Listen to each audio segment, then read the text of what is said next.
Welcome to Fix Your Apps.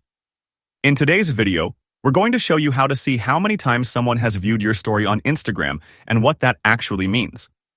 This is a quick guide to help you understand your story views better. Now let's get started. Open the Instagram app on your phone, then tap on your profile picture to view your current story.